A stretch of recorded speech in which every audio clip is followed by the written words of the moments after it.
Se me pidió venir. En realidad fue Julian Assange el que me pidió, tal vez para que provea información geopolítica, política y económica un poco más amplia acerca del surgimiento y emergencia de un nuevo centro de poder en la última década, de manera en Silicon Valley. Y todos ustedes, por supuesto, conocen esa región del mundo, está en California. Todos usamos muchos de los productos porque nos gustan o porque no tenemos muchas otras alternativas.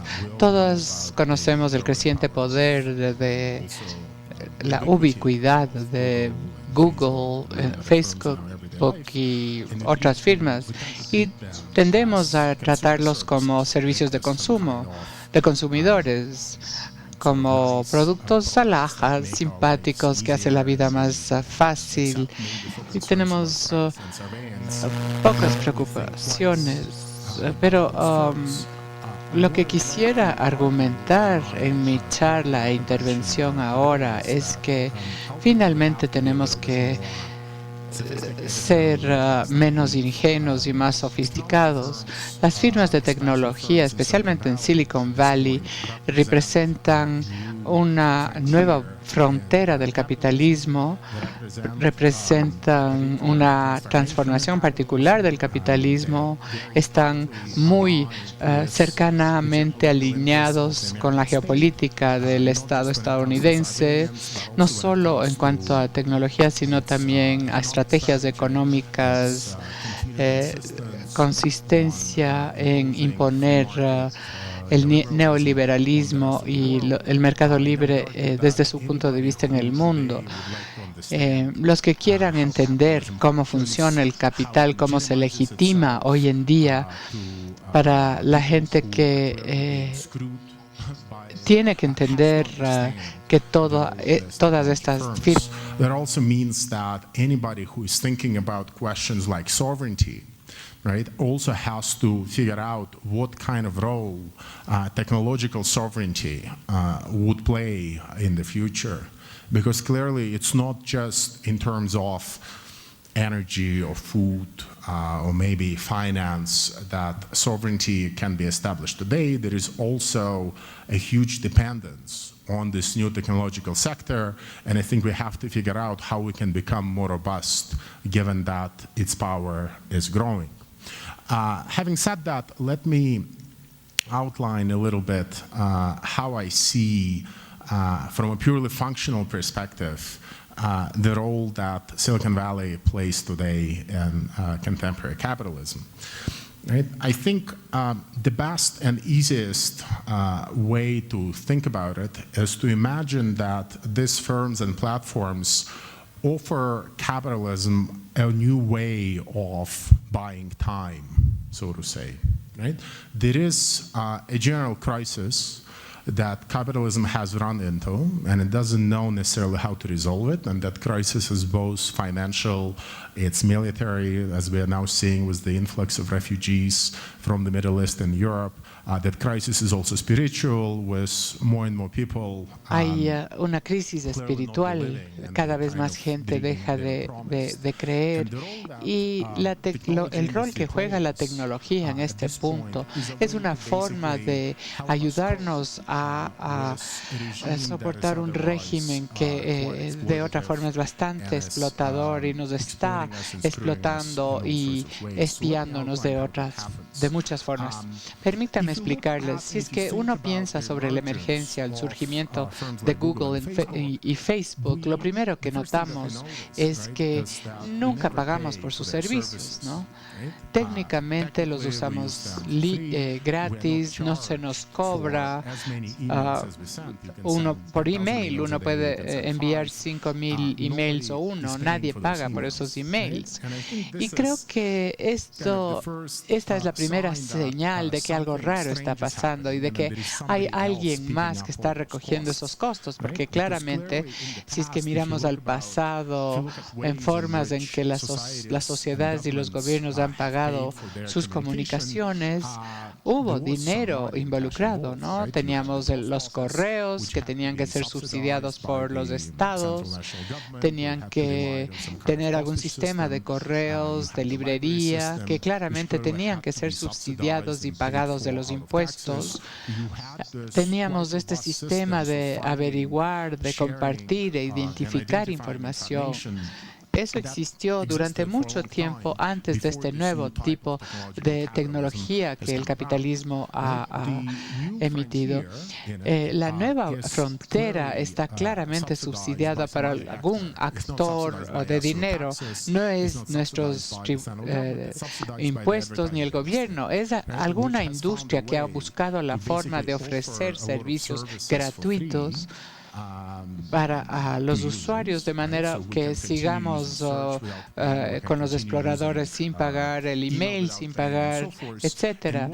Y lo que están haciendo estas compañías ahora es buscar formas de llegar a más dominios e industrias, más allá solo exploración y correo electrónico, sino yendo también a campos ofrecidos por el Estado que en formas que sean más visibles que solo comunicaciones. Vemos, por ejemplo, si ustedes siguen las noticias de hace unos meses, habrán visto que Google ya está proveyendo servicios predictivos al Servicio Nacional de Salud en el Reino Unido, analizando datos de pacientes y buscando señales de enfermedades renales. Algo así como pacientes del sistema de salud británico está integrado Google en ese servicio. Microsoft recientemente ha salido con un estudio interesante que nos da una seña de qué quieren hacer estas compañías en el futuro. Microsoft ha encontrado la forma de encontrar correlaciones estadísticamente importantes entre su motor de búsqueda y la probabilidad de que nosotros nos contagiemos de cáncer o enfermemos de cáncer. En los últimos recursos de datos permiten a esas compañías hacer predicciones que serán muy útiles en el dominio de la salud, y lo mismo puede ser en educación, donde estas compañías están ofreciendo no solo servicios de comunicación, sino capacitación, lo que se conoce como cursos masivos en línea. Así es que la idea básicamente es irrumpir en el sistema universitario financiado por los estados, y básicamente tener un sistema casi totalmente automatizado, construido en datos que pueden ayudar a personalizar el currículo individual de estudios y obviamente obtener más datos.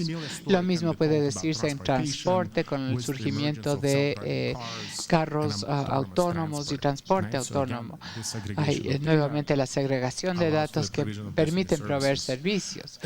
Creo que debemos entender que la crítica usual que ha sido hecha a estas compañías que finalmente recopilan demasiados datos y colocan esos datos en las manos de las agencias de seguridad es correcto, pero no va más allá. No va más allá porque uno asume que una vez que los usuarios dan los datos a esas compañías, ellos les entregan a la publicidad y ya esos datos ya no son tan útiles. Se piensa que es una transacción de una sola vez, los publicistas obtienen los datos y la NSA tal vez pueda ver los datos, pero últimamente es lo único que nos debe preocupar. Pero creo que debemos radicalmente retar ese supuesto, ya que la forma correcta de verlo a Google y a Facebook y a estas compañías es como una nueva industria interesada en lo que yo llamaría extractivismo de datos. Lo que quieren hacer básicamente es succionar y extraer la mayor cantidad de datos posibles de nuestras relaciones sociales y nuestra vida social. usar esos datos para crear una inteligencia avanzada para sus plataformas y usar esas plataformas una vez que colapsen los mercados publicitarios como una forma de cobrar básicamente, no necesariamente a los usuarios, sino a los gobiernos por la provisión de los servicios de educación, salud, etcétera. Si lo piensan, la única forma por qué la venta de los vehículos es debido a la extracción de estos datos, ir y extraer la mayor cantidad de datos posible, colocando sensores virtualmente en todo lado, le ha permitido a Google pasar a este sistema de inteligencia artificial. No fue una creación masiva de inteligencia de computación. No descubrimos cómo funciona la inteligencia de computación. Lo que ha cambiado a la escala que los datos se están extrayendo y colocándose en este sistema, es mucho más fácil conducir incluso un carro que tiene tremendas implicaciones porque hay muchos empleos que se perderán, habrá muchas consecuencias económicas. Pero lo que yo quiero decir aquí es que asumimos que la emergencia de un nuevo actor que puede exclusivamente controlar la producción y propiedad de estos datos, ya que reclaman como suyos, y pueden crear servicios basados en esos datos que ningún otro actor social, incluyendo los gobiernos, puede ofrecer, lo cual creará toda una serie de dependencias y una nueva forma de casi relación feudal, ya que donde pueden extraer la mayor cantidad de renta posible porque controlan los datos, que no son solo datos, sino sistemas de inteligencia artificial. Los gobiernos aún no se dan cuenta de esto, y si lo han hecho, los gobiernos liberales no tienen mucho problema con eso, así es que continúan como si no hubiera un problema a su soberanía, en parte porque ven que en su mayoría esta tecnología, estas compañías de tecnología sí brindan servicios a los ciudadanos.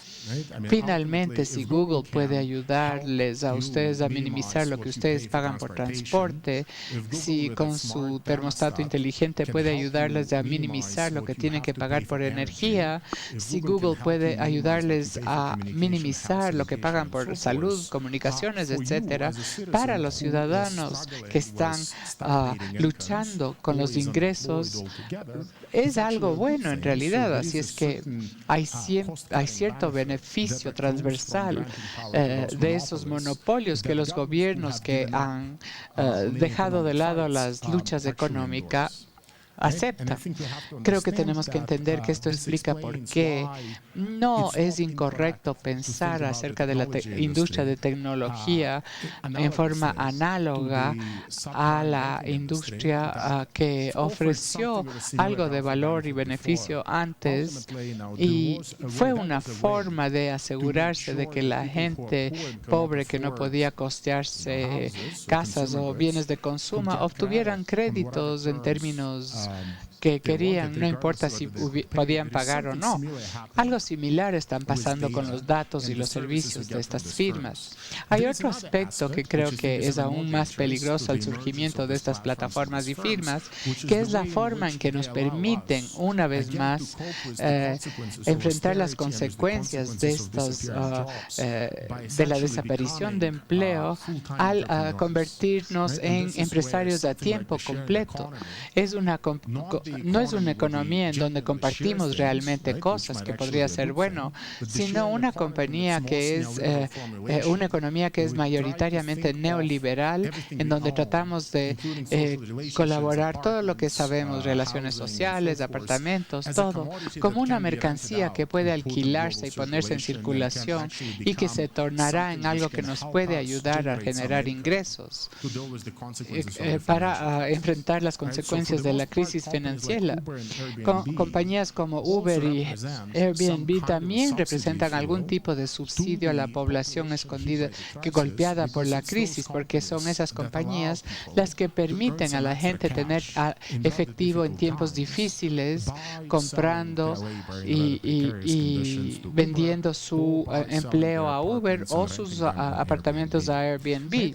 Y puedo seguir con esta lista, pero quiero recordarles en este punto que hay una cierta promesa que se está haciendo a los ciudadanos, la mayor parte en América del Norte y Europa Occidental, pero también en América del Sur, África y sudeste de Asia, donde vemos formas similares conducidas por estas firmas, y se puede ver más claramente en proyectos como Internet.org, que es dirigido por Facebook, o Project Loom, dirigido por Google.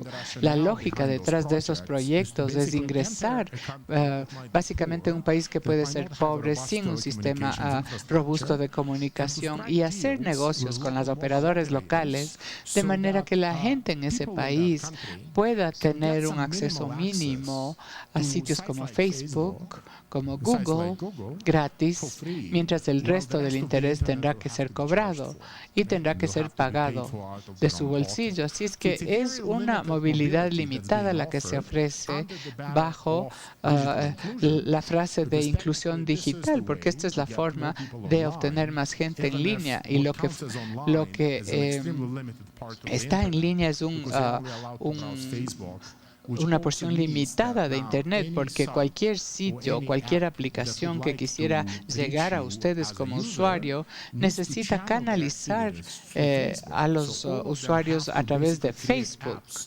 Todas las aplicaciones en la economía de Facebook llegan así. Esto significa que si uno quiere crear un esfuerzo educativo en algún país africano pobre, no se lo haría en un sitio web independiente, sino que se lo hace a través de Facebook, lo cual le da a Facebook una cantidad de datos que utilizará para sus servicios de inteligencia automatizada. Y creo que tenemos que entender que lo que está conduciendo esta visión de inclusión digital limitada, por la cual la conectividad total de Internet será limitada por las imposiciones de estas firmas. Y es la idea que una vez que pongamos a todos en línea y todos en Facebook, también les permitiremos convertirse en cierto tipo de empresarios que podrán tener sus ingresos buscando un préstamo y entrando al negocio de microfinanzas, que es totalmente explotador, o un reclamo de propiedad donde solían vivir, en algún mecanismo que ahora luego se ha sido cobrado por el surgimiento de nuevos mecanismos del Banco Mundial y instituciones similares que permiten establecer estos mecanismos. Debemos entender que en esencia estas firmas están creando una infraestructura robusta para constituir la agenda de desarrollo del Banco Mundial, que se llamaba antes del Consenso de Washington, y que puede ser basado en una sola bandera política. Ya no estamos hablando del neoliberalismo, porque ni el Banco Mundial, ni el Fondo Monetario Internacional, ni las otras instituciones visibles llevará su bandera. En lugar de eso, tendremos compañías como Facebook y Google que reciben una consideración positiva y tienen el apoyo de los consumidores, que llevan adelante los proyectos presionando para formas de movilidad, pero movilidad solo de manera que ustedes puedan participar en esta economía, se conviertan en empresarias, entren al negocio esencialmente de crear mercados en todo lado y crear prosperidad en todo lado. Creo que tenemos que entender que en este sentido, incluso quisiéramos renombrar el consenso de Washington como, por ejemplo, un consenso de Palo Alto o San Francisco, porque eso es lo que es en este punto. Si queremos entender en realidad qué representa el neoliberalismo para el resto del globo, especialmente para el sur, tenemos que ver cuál es el rol de estas firmas y de los datos. Porque, ¿por qué si uno es un gobierno interesado en mantener cualquier tipo de soberanía básica, y no solo estoy hablando de soberanía tecnológica, sino soberanía como por ejemplo agrícola, ¿por qué una compañía como Facebook ingresa y succiona todos estos, como una aspiradora, todos los datos que fluyen en el país y lo colocan en su propia base de datos para crear sus propios productos y servicios? En esencia, eso significará que ustedes están subyugándose a una empresa que hará uso productivo de esos datos, no solo como gobiernos, sino como sociedad. Tenemos que entender eso, y si la gente entiende esto una vez que lee las estadísticas acerca de compras de grandes datos, y veremos, ven la compañía que activamente ha actuado aquí, como por ejemplo Monsanto, en el futuro la agricultura será conducida por un sistema de predicciones que tendrá que ver con la productividad de la tierra, del ambiente, que todo ha sido comprado por Monsanto, por IBM, Google, Facebook, que en estos servicios aparentemente muy amables no lo ofrecen solo porque son unos tipos benévolos que les interesa en su desarrollo. Les ofrece que saben que finalmente van a extraer la mayor cantidad de datos posible. Y tenemos que entender esto como una nueva forma de colonialismo, porque es lo que es. Y si uno va y presiona a esta gente para que nos explique por qué tener un país como India subyugarse a Facebook para la inclusión digital, lo cual sucedió. Alguien presionó a alguien que se sentó en la dirección de Facebook. Su primera explicación fue que el colonialismo realmente funcionó en India, y una vez que India salió del colonialismo sufrió problemas económicos, y ese es el tipo de mentalidad detrás de este nuevo complejo técnico industrial, si lo llamamos así, que promete sacarnos de la pobreza a través de la digitalización. Pero creo que también debemos entender que es un proyecto político y una fuerza política clara que está respaldando este proyecto tecnológico, y una fuerza tecnológica básicamente el gobierno estadounidense, y ha sido extremadamente estratégico e inteligente básicamente al escribir todo tipo de documentos y cláusulas muy difíciles de entender y leer en los nuevos tratados que están siendo firmados con países en los Pacíficos, como el Tratado de Libre Comercio en Europa, como TISA. Son tres acuerdos bastante controversiales, que es el nuevo NAFTA, el que ustedes conocerán más en esta región, que básicamente quieren crear un régimen en donde no solo las ciudades y los gobiernos ya no podrán renovar a las corporaciones porque les podrán poner juicios, algo que ustedes saben en el Ecuador, sino donde algo como el flujo libre de datos estará escrito en el acuerdo, y cualquier barrera para el flujo libre de datos constituirá una violación al tratado. Así es que hay que prevenir que Google o Facebook saque los datos, y como gobiernos será muy difícil porque esas compañías podrán venir a enjuiciarlo como igual que si es que al igual que pasó con el petróleo o recursos nacionales. La falta de entendimiento de estos problemas entre la clase política, incluyendo gobiernos que quisieran mantener la soberanía. Me ha agradado ver los avances y decisiones en el Ecuador. Creo que debemos entender que esta captura de políticas no solo están pasando a nivel nacional, sino también al nivel de ciudades, a nivel urbano. He pasado bastante tiempo y estoy terminando un libro en este tema, mirando cómo la retórica y la división entre las ciudades inteligentes, que ha sido promovido bastante por firmas tecnológicas, han sido instrumentales a este proyecto, en donde se ha privatizado todo para digitalizarlas y, por otro lado, crear un nuevo ambiente en donde los datos fluirán solo en una dirección. Y esto quiere decir de los ciudadanos y municipios a las compañías. Y una vez que los datos salen de los bolsillos de los ciudadanos o municipios, olvídense de poder negociar con esas firmas. No creo que será posible y creo que serán ellos los que podrán imponer las condiciones que quisieran sobre ustedes.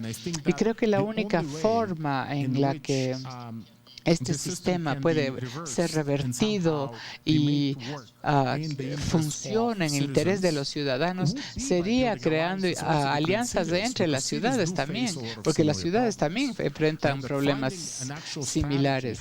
Buscar una estrategia cómo esto puede suceder y hacerles conscientes de las ciudades de este hecho. Cuando dicen que vamos a convertirnos en una ciudad inteligente, lo que significa es que la ciudad va a ser impotente de hacer las cosas por sí mismas y dependerán solo de IBM.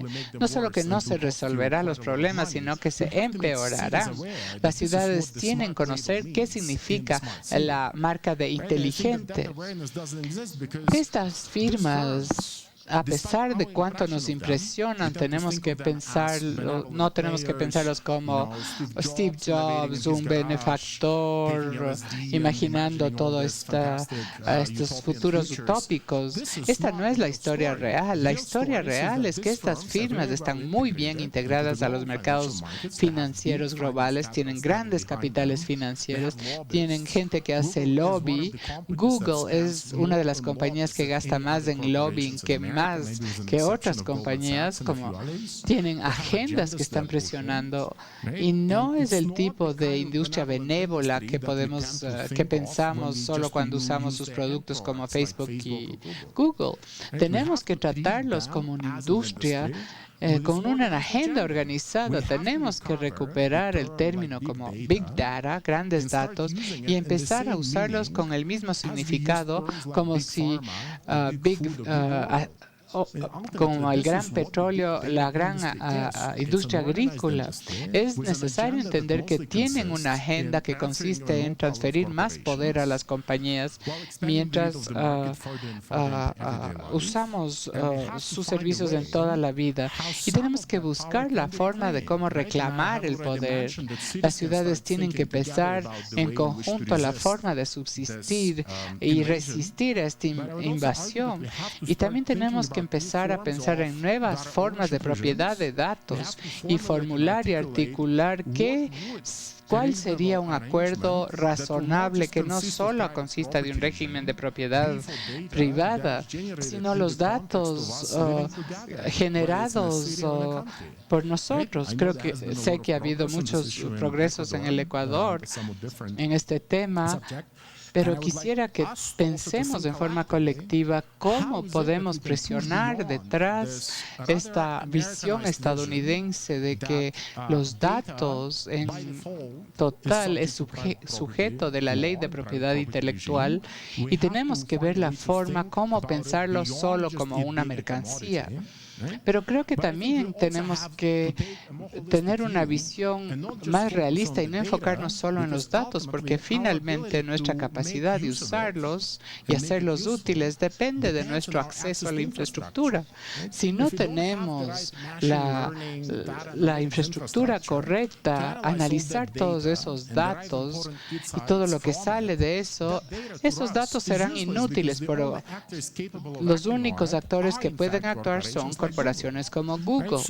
Así es que nuestra estrategia en términos de radicalizar los datos como un tema, como un sujeto, conduciéndolo en forma analítica, similar a como antes los movimientos radicales trataron la mano de obra o la tierra.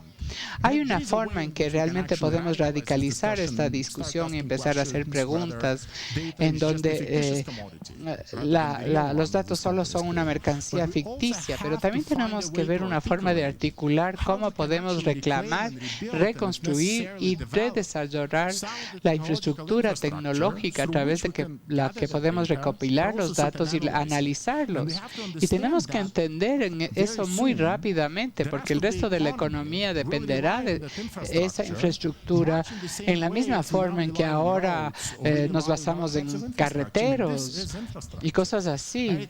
Abandonar esa infraestructura a empresas privadas, a Wall Street, a inversionistas privados, significa que la relación del poder no será en favor de los ciudadanos y gobiernos.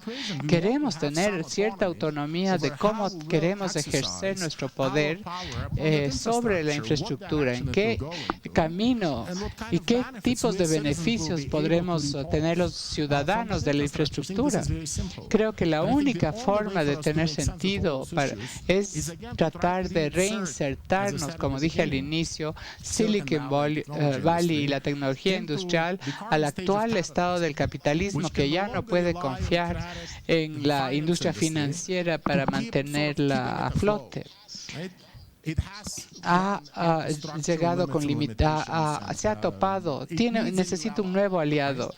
Mi temor es que ese nuevo aliado podría ser esas firmas de tecnología.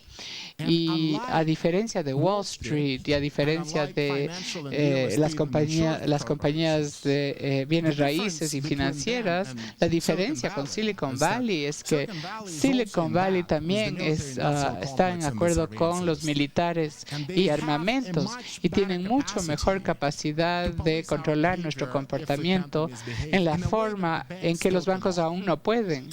Y esta es la razón por la cual debemos tratarlos de forma más seria, porque una ciudad totalmente digital en términos de impuestos por nosotros, por las industrias tecnológicas, no es solo una ciudad puramente privatizada y financiada, sino que controlada totalmente por ellos. Y yo argumentaría que esta es la principal razón por la cual, si realmente tratamos de insertar Silicon Valley al capitalismo contemporáneo, descubriremos que el capitalismo nos mira y nos sonríe porque nos dan servicios gratis y datos gratis y pensamos, estos son nuestros aliados, nos dan servicios gratis, nos dan acceso a bienes más baratos. Pero por el otro lado, los mismos actores, el aparato político y policial viene y nos roba lo que nos ha dado con una mano. Creo que debemos poder mantener ambas perspectivas, la financiera, política, económica por un lado y la militar y policial en otro lado, porque de otra manera no hay forma de tener sentido de lo que significa Silicon Valley y la tecnología hoy. Creo que voy a terminar mis observaciones aquí. Me encantará escuchar de Andrea las estrategias locales y regionales.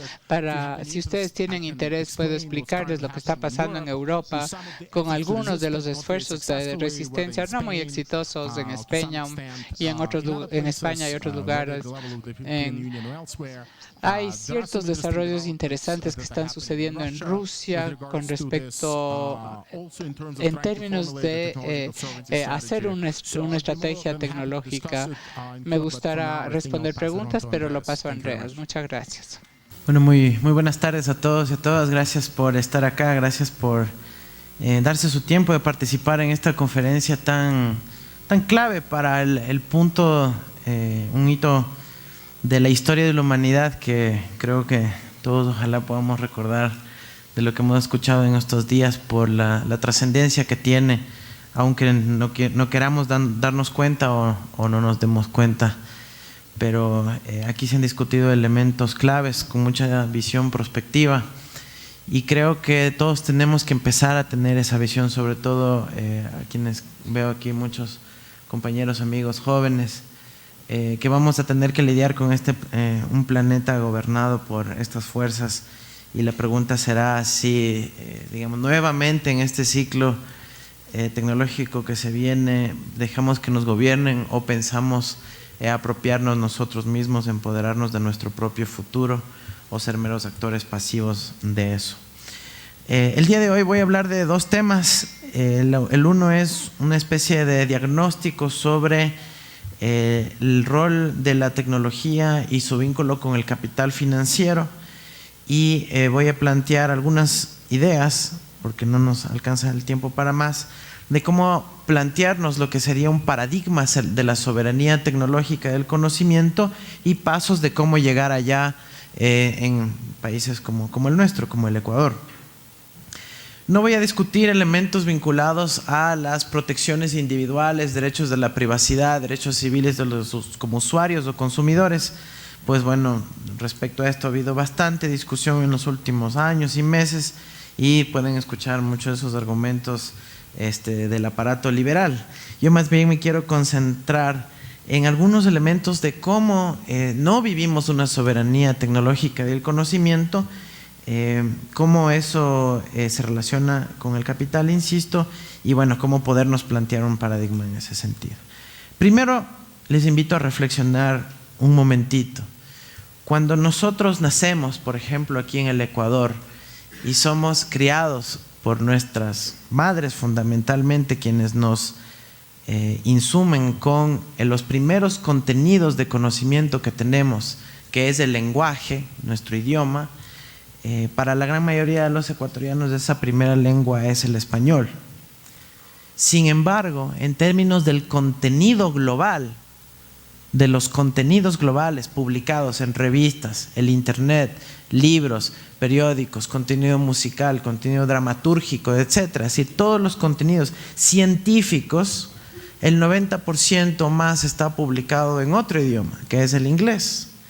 Desde ahí partimos en una desventaja en materia del acceso al conocimiento que tienen los angloparlantes.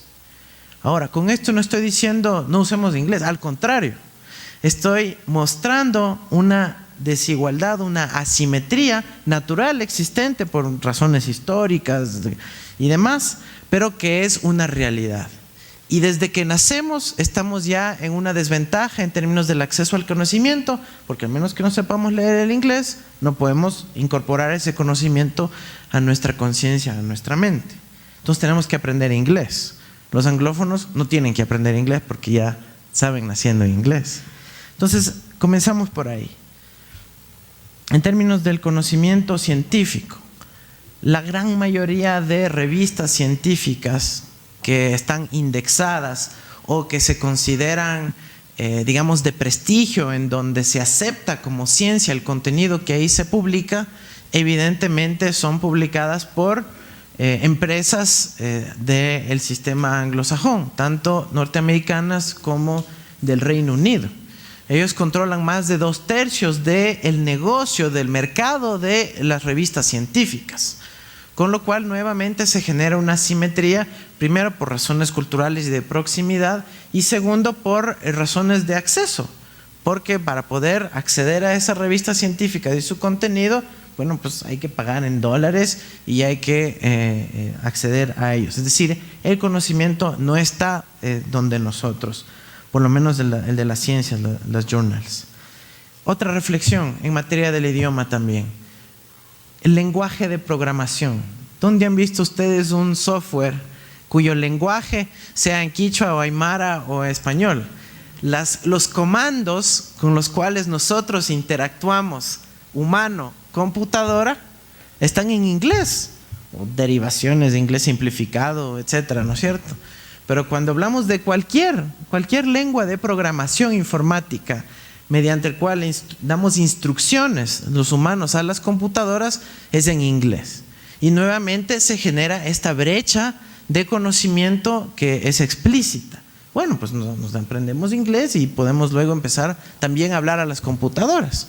O aprendemos los comandos medio de memoria sin entender mucho por qué, pero a la final tenemos que pasar a una lengua extraña que no esté incorporada desde nuestro nacimiento, desde nuestro desarrollo infantil, que la lengua que nos transmiten nuestras madres, por eso se llama lengua materna. Entonces, solo pensando en la lengua, solo pensando en el idioma, ya estamos en una tremenda minoría del acceso al conocimiento científico, que es, digamos, una asimetría que no permite, ¿no es cierto?, tener una soberanía del conocimiento de tecnología, sino que para poder acceder a este conocimiento que viene a ser y termina siendo universal, tenemos que pasar por estos pasos intermedios, tanto en términos de lenguaje como en términos de acceso a quienes controlan el contenido científico. Hay otras razones que nos condenan a tener asimetrías en materia de soberanía de conocimiento y tecnología, que tienen que ver con nosotros como un producto de la historia, nuestra religión, nuestra cultura y elementos psicológicos vinculados a nuestra genética, nuestra situación familiar y demás. Y todo eso también tiene otras dimensiones de asimetría al conocimiento, donde, por ejemplo, en buena parte de la historia de nuestra religión, mucho del conocimiento científico fue suprimido, censurado y excluido, y somos producto de eso también. Otro elemento en donde tenemos asimetrías que nos condenan a una dependencia tecnológica tienen que ver con los elementos de infraestructura, que también a su vez están vinculados con déficits históricos de conocimiento y de falta de capital. Por ejemplo, lo que mencionó Yevgeny, ¿no es cierto?, de la concentración de los datos. ¿Dónde están albergados los datos? Sabemos, como se ha dicho aquí ya en este evento, que no están literalmente flotando en el espacio en una nube. Están en centros de datos, en servidores que, sorpresa, ¿no es cierto?, están albergados principalmente en los países del norte. Y en el caso de los servicios que usamos todos, están principalmente albergados en los Estados Unidos. El poder acceder a esa información, sea de manera virtual o de manera física, nos es imposible a nosotros, porque la mayor cantidad, no solo ya del conocimiento científico, sino ya de terabytes de datos de unos y ceros, está en otro lado del planeta. Y hay una frontera física entre ese estado y nosotros, más aún si nos consideramos como latinoamericanos, y esa frontera, por como vemos las tendencias globales, lo más probable es que termine erigiéndose literalmente un muro que nos continúe separando más, mientras la extracción de datos continúa. En términos de redes de telecomunicaciones, es decir, ya no solo donde están almacenados, sino cómo fluyen los contenidos, los datos, la información, cómo se conectan entre nosotros y esos grandes servidores informáticos en otras partes del planeta. Es una serie de cables, y en el mundo, si ustedes analizan, tenemos una gran infraestructura de cables que nos conectan a los distintos continentes de manera suboceánica, entre los países. Hay una infraestructura gigantesca. Preguntémonos cuánto de esa infraestructura primero nos pertenecen a los países del sur o sus personas, o realmente les pertenecen a corporaciones transnacionales de economías occidentales. Recordemos, por favor, que el 80% del tráfico intra-latinoamericano, es decir, lo que queremos mandar de Perú a Uruguay, o el dato que queremos mandar de Costa Rica a Chile, ¿sí?, termina pasando por un nodo central en la Florida o en la costa occidental de California de los Estados Unidos, porque la infraestructura, en este caso de la comunicación, las redes a través de los cuales fluyen los datos, también está controlada por transnacionales norteamericanas y europeas. Entonces ahí tenemos otro déficit de soberanía de conocimiento. ¿Y por qué es esto importante? Porque para poder proveer contenidos alternativos, por ejemplo, contenidos desde el sur o contenidos producidos por actores de la economía popular o por los medios comunitarios, en algún punto vamos a tener que pasar por el uso de infraestructura, sea esto los cables de fibra óptica o sean las conexiones satelitales. Díganme cuántos satélites pertenecen a la economía popular y solidaria, o cuántos satélites pertenecen a países soberanos del sur, ¿sí? Entonces, evidentemente han habido avances ahí y todos saludamos la iniciativa en los últimos, básicamente en la última década, de países hermanos que han podido colocar sus satélites ahí, pero son, digamos, 1, 2, 3, 4, 5 en el marco de centenas de satélites y de redes globales controladas por países del norte. Y es a través de esa infraestructura crítica a través de la cual comunicamos contenidos. Entonces, el control de la infraestructura crítica, y como vemos ahora más con los concursos para los medios comunitarios y privados, por ejemplo, hace evidente qué tipo de acceso, qué tipo de conocimiento se comparte con el resto del planeta. Para quizás que le tengamos súper claro y que pueda ser perfectamente entendible. Cuando tenemos el TV cable o la televisión satelital, y vemos la parrilla de canales, no vamos a encontrar, amigos, a los medios comunitarios, a las radios comunitarias, a las televisoras regionales o locales. Vamos a encontrar más bien la presencia de contenidos transnacionales. Eso sí, con subtítulos para que entendamos y nos enganchemos. Pero evidentemente vienen unos contenidos externos. Y todo esto nos condiciona de aquí hacia el futuro a un régimen de no soberanía o de dependencia en materia del conocimiento y la tecnología. Entonces esto recién por dónde partimos.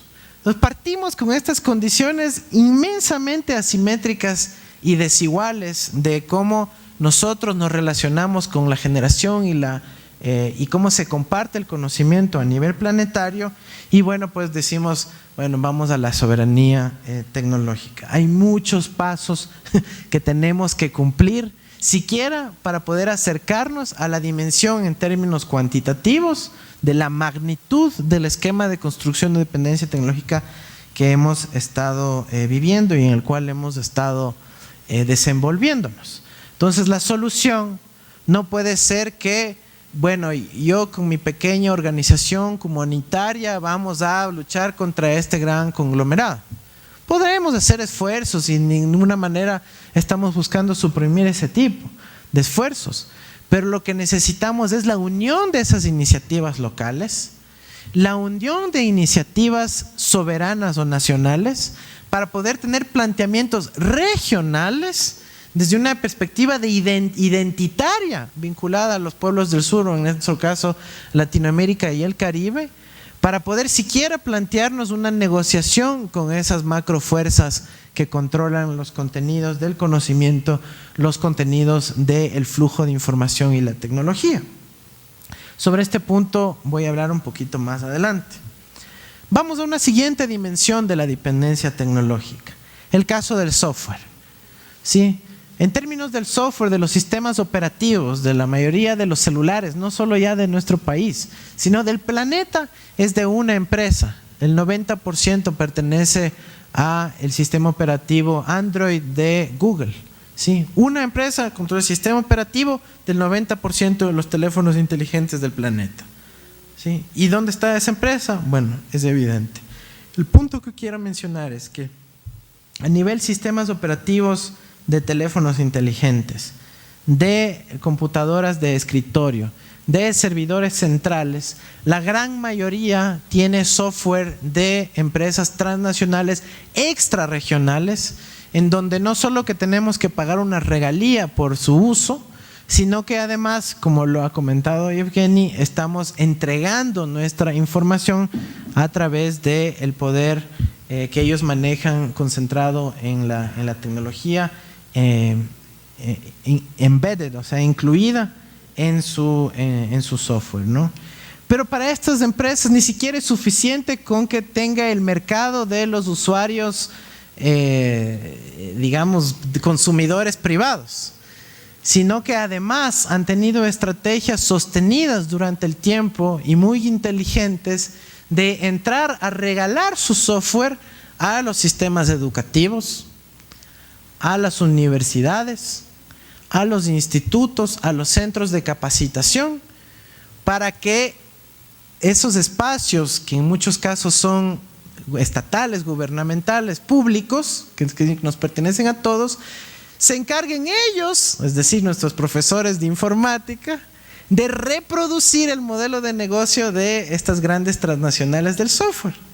Entonces ahora vamos a la universidad pública a que nos enseñen cómo codificar en los lenguajes desarrollados por la empresa Microsoft, o en los lenguajes de tal o cual otra empresa, o en las técnicas computacionales y de software de tal o cual otra empresa. Y terminamos nosotros con plata del Estado, ¿no es cierto?, reproduciendo y permitiendo ampliar el mercado, el negocio de esas pocas empresas extra regionales, extra continentales, y obviamente profundizando nuestra dependencia tecnológica. Entonces, este es otro elemento que debemos combatir desde una perspectiva local, nacional y regional. ¿Cómo podemos empezar tal vez a dar una vuelta sobre ese modelo de reproducción de un modelo foráneo para que termine favoreciendo iniciativas propias o de conocimiento nacional o local o regional? En el caso de los datos, no voy a hablar más por lo amplio que ha sido Evgeny sobre lo mismo, pero las empresas que controlan, digamos, a las redes sociales, a los contenidos de nuestros correos electrónicos, también son pocas, también son extrarregionales. No conozco a empresas bolivianas, argentinas, que sean las que nos proveen las redes sociales, ¿no? Entonces, ahí vemos otro, digamos, flujo unilateral de información de datos desde el sur hacia el norte. Entonces, ¿quién lucra? ¿Quién se beneficia de esa información? Y bueno, y esto que es muy fácil de entender porque está en el ámbito de la cultura popular, de nuestro día a día, quizás es un poquito más difícil de entender cuando damos un paso a lo que es la administración de sistemas corporativos, cuando estamos hablando ya de las grandes empresas ecuatorianas. Las principales empresas ecuatorianas, por ejemplo, nuestras empresas petroleras, también usan software desarrollado fuera de nuestro país, con lo cual tenemos una dependencia tecnológica, por lo menos en el ámbito del software, pero también en muchas dimensiones de la ingeniería, de la técnica, de los servicios que son fundamentales en nuestra economía nacional, provistos por empresas extrarregionales y fundamentalmente norteamericanas. ¿Y por qué esto es importante? Bueno, al final sí hay esta brecha tecnológica, es una realidad. Pero tenemos que intentar permanentemente reducir esa dependencia tecnológica y apuntar hacia una soberanía, porque puede estar amenazando procesos críticos del desarrollo y desenvolvimiento normal de un país. Por ejemplo, durante la gran huelga petrolera que hubo en Venezuela, a PDVSA, como tenían los datos albergados por fuera de su país, como estaban software desarrollado en el exterior, les cortaron la luz, les cortaron la conexión y tuvieron básicamente que reconfigurar sus sistemas informáticos para poder seguir produciendo, para que pueda seguir desarrollándose la empresa y desenvolviéndose. Dicen, bueno, no, eso le pasa a Venezuela, acá nunca va a pasar eso. ¿Cómo que no?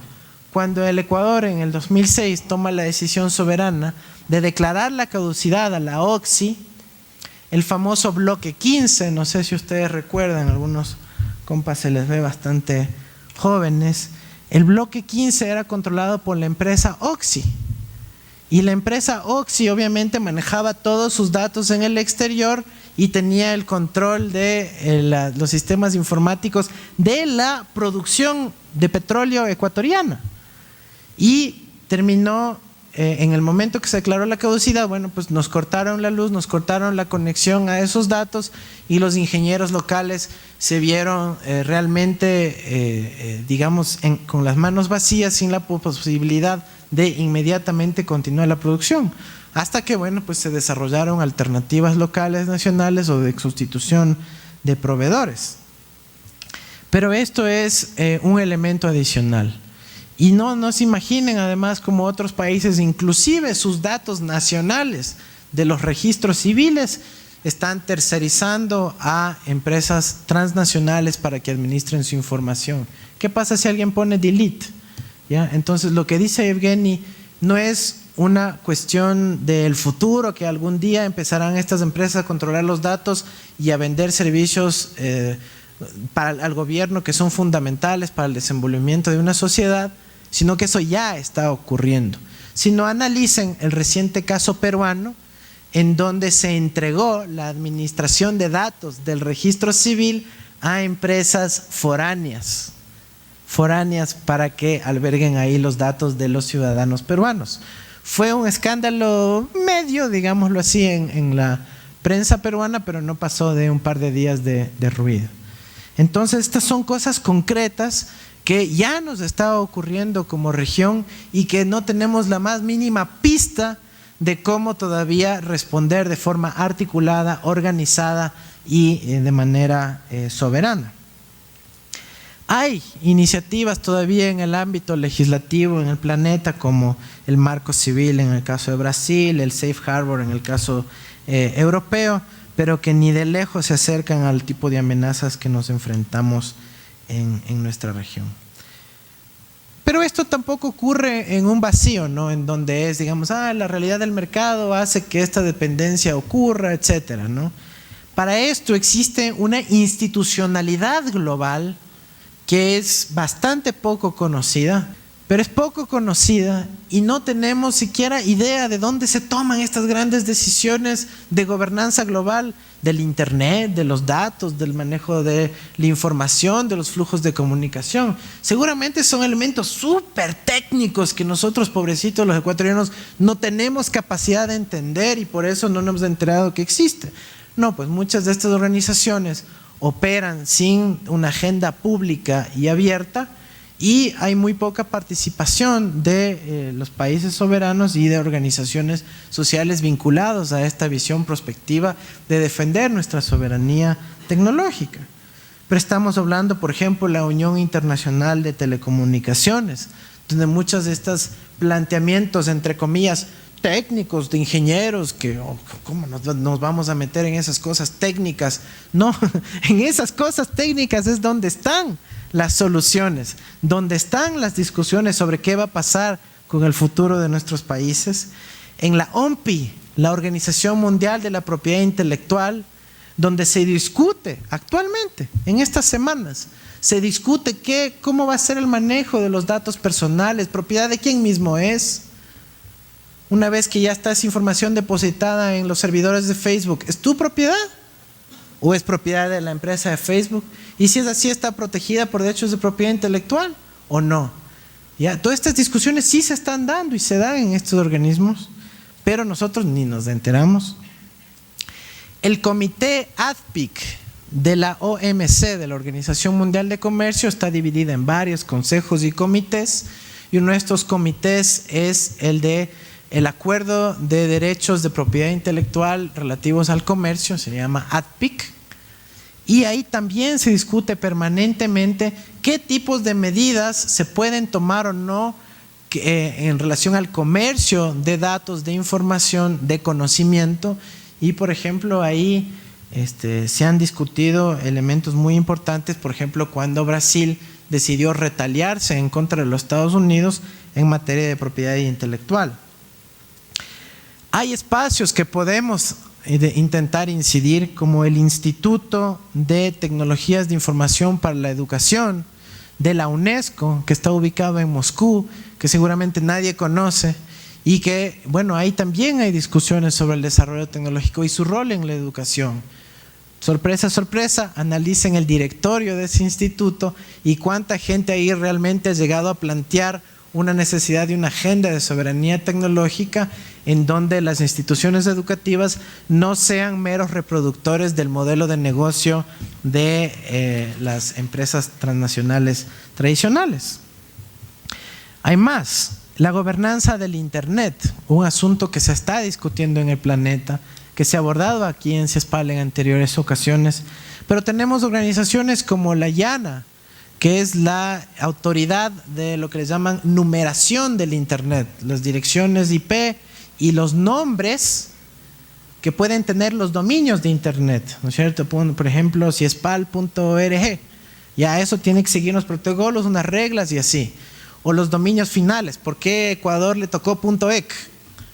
¿Ya? O por qué, ¿no es cierto?, nosotros quisiéramos que exista, por ejemplo, un .sur. Chévere, ¿no?, que hubiera un .sur.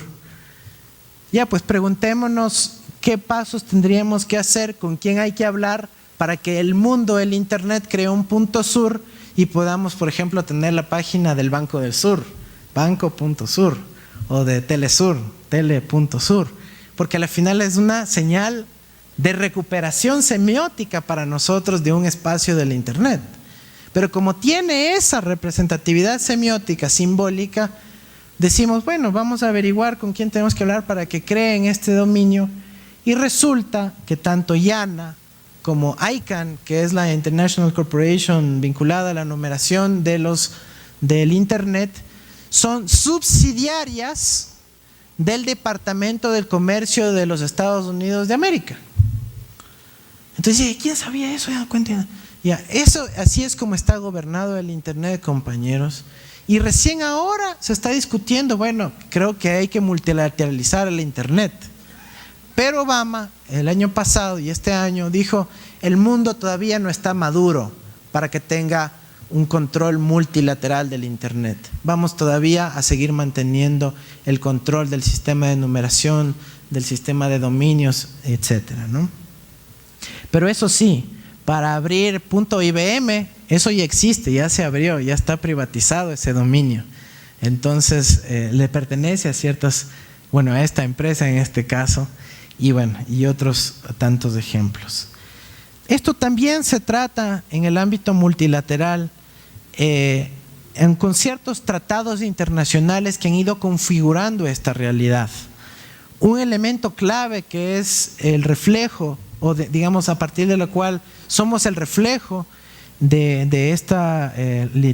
lo que se planteó en estos tratados, es el tratado ADPIC que les mencioné, ¿no? Hay todo un capítulo de la Organización Mundial del Comercio que habla sobre los derechos de propiedad intelectual, qué se puede, qué no se puede hacer, cómo se afecta el conocimiento y la propiedad intelectual del exterior. Pero además, como dijo Yevgeny, ahora estamos en una onda expansiva de los derechos de propiedad intelectual vinculados al modelo de negocio de las empresas transnacionales del norte, como fueron en su momento ACTA, TISA, TPP, el TAFTA y otras más. En los propios tratados bilaterales de inversión se recogen estos conceptos como el libre flujo de capitales y la conceptualización de que la información, los contenidos son un tipo de capital. Y obviamente si es que un país osa regular el libre flujo de esa información a través de la regulación del capital, se puede caer como una violación de los tratados bilaterales de protección de inversiones y que llevan a arbitrajes en no sé dónde, en el Banco Mundial, en el CIADI. ¿Dónde queda eso? En Washington, la capital de Estados Unidos. ¿Quién pone el presidente del Banco Mundial? Desde 1945 que fue decidida su creación, el acuerdo fue que siempre el presidente del Banco Mundial es un ciudadano norteamericano y casi siempre un exministro de gobierno de Estados Unidos. ¿Cómo esto se relaciona con el mundo financiero? Además de los gobiernos, los sistemas financieros, el capital financiero, los bancos son los principales compradores de tecnología en el planeta. ¿Por qué? Porque el manejo de la contabilidad requiere un alto procesamiento de datos y la contabilidad es el reflejo justamente de ese valor que prima en nuestra sociedad capitalista contemporánea, como es el que llamamos la crematística. Eso de querer convertir cualquier cosa en dinero. Todo tiene que medirse en dólares. No es que te amo mucho, y bueno, ¿y cuánto representa eso en dólares? No. Entonces la crematística busca convertir todo en un valor que tenga un precio monetario. Y evidentemente quienes son los custodios de los sistemas de la contabilidad crematística del planeta es el sector financiero. Y ahí me lleva a una discusión muy contemporánea, muy de nuestra realidad, que tiene que ver con cómo se relacionan la tecnología, la soberanía tecnológica con el sistema financiero y el manejo de este valor contable que todos usamos en nuestra vida, que es el dinero, ¿sí? A lo largo de la historia, las iniciativas de capital financiero privado han buscado controlar que los medios de pago sean concentrados por ellos mismos. Y por eso, porque esta es una decisión del gobierno ecuatoriano que tiene una repercusión histórica a nivel global, es que hay tanta presión y tanta angustia con relación a que sea el Estado a través del Banco Central el que maneje el dinero electrónico. Que si ustedes hablan con los técnicos que digamos, en el mundo de la tecnología, les van a decir: wow, el Banco Central implementó un protocolo USSD, qué inteligente, no se nos hubiera ocurrido a nosotros. Y usan una plataforma que aumenta la velocidad de circulación y es extremadamente simple de utilizar y funciona sin necesidad de tener conexión a internet y ni siquiera con teléfono inteligente, sino con el simple teléfono, el Nokia viejito, y no tienes que tener saldo para poder conectarte al dinero electrónico. No, simplemente tengo que conectarme con este. Oye, qué innovación tecnológica tan avanzada, qué pilas los que inventaron eso. Pero como es un producto nacional desarrollado por cabezas y manos ecuatorianas, manejado por el soberano, por el Estado que nos pertenece a todos y que permite garantizar el acceso democrático y que no sea un mero instrumento más de lucro como los otros que han sido diseñados por el propio sistema financiero en alianza con las transnacionales de la tecnología y el conocimiento, es esa tensión, es esa bronca y son los periodicazos que estamos viviendo, ¿sí? Y no solo es nacional. Se lo digo como ex director general bancario del Banco Central del Ecuador. Este proyecto lleva más de 5 años en ciernes y varias veces ya pasó por elementos de fracaso, porque las fuerzas internacionales del capital financiero son tan fuertes, pero tan fuertes, que buscan que el dinero electrónico del Banco Central del Ecuador fracase en el Ecuador, para que ningún otro país, no solo de América Latina, sino del mundo, siquiera se atreva a plantear una alternativa soberana que les va a quitar el poder de la administración, no solo de la moneda, sino toda la información vinculada al uso de la moneda, ¿sí? Entonces, yo personalmente, cuando estuve en el Central en el 2011, recibí llamadas del jefe de sistema de pagos del Banco Mundial. Gente nos decía: nosotros tenemos que revisar todo su proyecto porque si no, no les vamos a aprobar y les vamos a terminar haciendo una presión brutal para que su proyecto fracase. Yo recibí amenazas de gente del principal banco del país respecto al avance de este proyecto. Entonces vemos que no es una cuestión así de una bronca política o politiquera de 5 minutos. De aquí podemos estar hablando de la transformación, de cómo se interrelacionan el sistema financiero con la tecnología en contra o en beneficio de los ciudadanos. Y los bancos centrales, amigos, son esos custodios fundamentales del funcionamiento del sistema financiero, no solo de la estabilidad financiera, de la regulación y demás, sino porque de facto en todos los países tienen un poder enorme, importantísimo, de hacer el bien o de hacer el mal. En nuestro país hemos vivido ambos casos. Pero no podemos ser ingenuos aquí. No se trata de una cuestión de una falsa dicotomía que es un constructo que utilizan los teóricos que favorecen el mercado y que utilizan permanentemente el capital, decirá el sector privado y el sector público, el dilema Estado versus mercado. No es verdad. Lo que importa es quién esté ahí, quiénes son esas personas que están en el sector privado, que hay muchas personas buenas, que pueden desarrollar iniciativas, que pueden ser solidarios, que pueden ser contributivos, que pueden apoyar al desarrollo de un país. Y también quién está en lo público. Porque si los mismos banqueros van a lo público, díganme entonces cuál es el fin de lo público. Entonces lo importante es quién esté custodiando lo público, quién esté a cargo de la administración de lo público, y eso no se resuelve con una cuestión teórica o con una buena redacción y ya. Eso se resuelve mediante la lucha política, mediante la organización popular, mediante la construcción de movimientos, de organizaciones y partidos y el juego democrático para que los buenos, los que estén al servicio de lo público, puedan estar a cargo de lo público. Y eso no ocurre en la mayoría de los bancos centrales del planeta. En la mayoría de los bancos centrales del planeta son casi siempre banqueros o exbanqueros quienes están a cargo de su administración. El Banco Central Europeo es un buen ejemplo de eso, es gente vinculada a Goldman Sachs. En la Fed de Nueva York tenemos lo mismo. No se diga el FMI, que es como el órgano que gobierna y que da las directrices de política pública a los bancos centrales.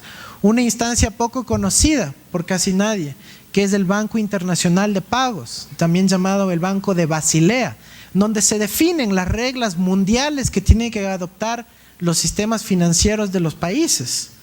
El sistema SWIFT, controlado por 12 grandes bancos transnacionales, a través del cual pasan todas las transacciones que hacemos para poder mandar de un lado al otro, de una empresa a otra en otro lado del planeta.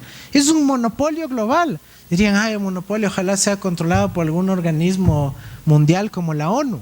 No, es una compañía que pertenece a 12 bancos internacionales. Imagínense la información que manejan ellos. Imagínense cómo le sacan el jugo a esa información. La Reserva Federal de Atlanta es de especial relevancia para América Latina porque es la que, de acuerdo al estatuto norteamericano de la Reserva Federal, es la encargada de supervisar todo el desarrollo de los pagos a nivel de América Latina. Y cuando ustedes cojan su billete que está en su billetera y vean el billete gringo y vean ahí una letra F en el número de serie, F corresponde a la Reserva Federal de Atlanta, F6. Esa es la que le corresponde al Atlanta. Por eso cuando ustedes van a Estados Unidos y van a otros estados van a encontrar otros números de serie. Pero los que nos tocan en América Latina son los que corresponden a la Reserva Federal de Atlanta.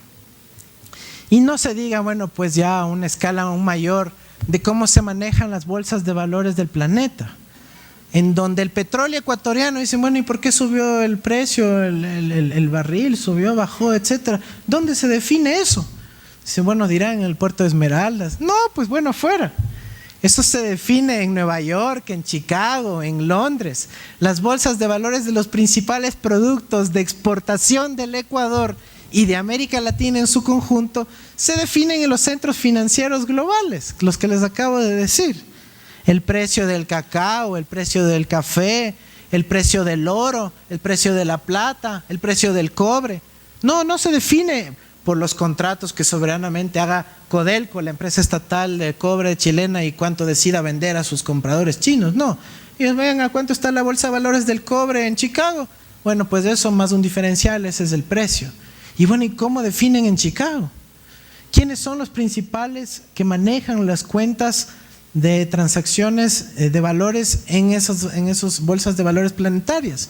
Bueno, pues los grandes bancos internacionales. Además, todo lo que ahora entramos a una fase intensiva de comercio electrónico, cuando ustedes quieren hacer un pago por internet, si tienen suerte, les dan unas 4 opciones. Si no tienen suerte, Visa o Mastercard. El mundo está controlado por un duopolio de medios de pago en donde ya ni siquiera nos damos cuenta que solo son 2 empresas, las 2 norteamericanas, que controlan todos los medios de pago de comercio electrónico del planeta. Bueno, no, es que ahora ya tenemos UnionPay y Alipay y en Rusia el sistema Pro 100, ¿quién ha oído de ellos?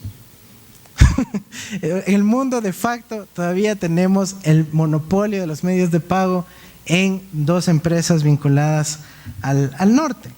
Igual, ¿no es cierto?,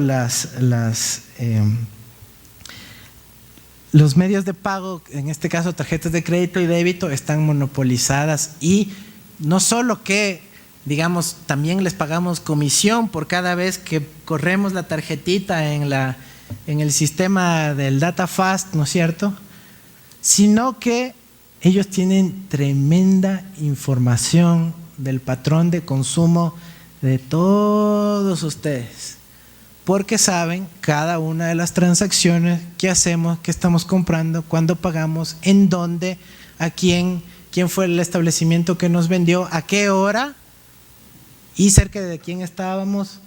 Y bueno, pues si esa información tuvieran otras personas, dirían que, ¿no es cierto?, es un esquema totalitario de control total sobre nuestras vidas, pero como es Visa ya ni nos damos cuenta. Incluso el manejo de los correos, de las comunicaciones tradicionales físicas, ha sido monopolizado en el tiempo por pocas empresas postales a nivel internacional, como son UPS, FedEx y DHL, todas del norte. Yo no conozco una proveedora de paquetería que sea de países del sur, ni de los países BRICS siquiera, que tenga trascendencia internacional, o quizás no en América Latina. Bueno, tengo bastante más que comentarles: el rol de las auditoras, de los organismos internacionales de control supuestamente sobre el lavado de dinero, de quién define la contabilidad y cómo es, por qué una cosa tiene una depreciación 5 años, otra 10, y todas esas reglas contables como las NIF, las normas internacionales de información financiera, que uno diría, no, eso seguramente es un comité de la ONU que definió eso. No, es un cuerpo que se llama la Junta Internacional de Estandarización de la Contabilidad. Y dices, bueno, chuta, debe ser una junta de notables. No, son las 4 grandes auditoras planetarias: Deloitte, Pricewaterhouse, Ernst & Young y BDO. Entonces, realmente vivimos en un mundo en donde pocas empresas transnacionales tienen control de los flujos de información y de conocimiento, están íntimamente relacionados con el capital financiero y nos presentan una situación de dependencia tecnológica tenaz. Y solo unas breves ideas de cómo salir de esto, pues, ¿qué nos podemos plantear frente a una cuestión de tal nivel de dominación y dependencia? Como yo lo dije, obviamente tenemos que hacer nuestro esfuerzo a nivel individual, comunitario, local, organización nacional, pero obviamente que esto tiene que tener acciones a nivel del sistema internacional, con acciones coordinadas y articuladas entre los países soberanos, para que en estos foros internacionales que les listé anteriormente puedan coordinar acciones y plantear pues alternativas mínimamente más soberanas, en donde se exija transferencia de conocimiento, de tecnología. Oye, ok, chévere Visa, pero te haces en asociatividad con una empresa ecuatoriana. O bueno, vamos a enseñar este software de la empresa transnacional, pero también vamos a capacitar a los profesores para que puedan enseñar esta otra alternativa nacional o de libre, ¿sí? Pero podemos renegociar esta inserción internacional en el ámbito de la tecnología y el conocimiento sobre la base de acciones coordinadas de manera regional a través de instrumentos como el UNASUR, CELAC, donde se pueden plantear el uso compartido de los satélites. Veo acá, el compa tiene el logotipo, el sticker de Tupac Katari, el satélite boliviano. Pregunten si el Ecuador usa los servicios del Tupac Katari boliviano. ¿Y saben dónde está el satélite ubicado en la órbita geoespacial, el Tupac Katari? Está justo encima de las Islas Galápagos. O sea, nos conviene tremendamente en términos de la localización geoespacial. Pero no, pues nosotros usamos los satélites de otros países, de otras empresas que son con más prestigio y demás, ¿no?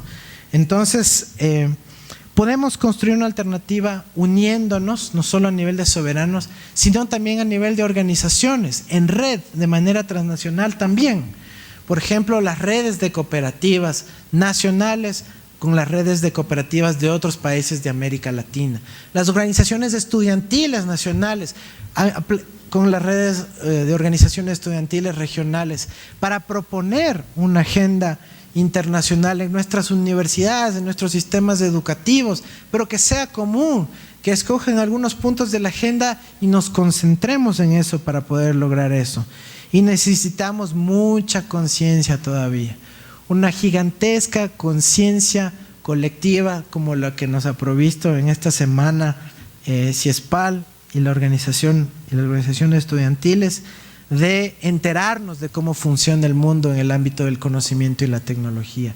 Todavía tenemos un trayecto gigantesco por avanzar. Tenemos muchísimo que hacer para poder empezar a negociar esta inserción internacional, porque yo no sé ustedes, pero yo no quiero seguir viviendo dominado por el resto de mi vida. Muchas gracias.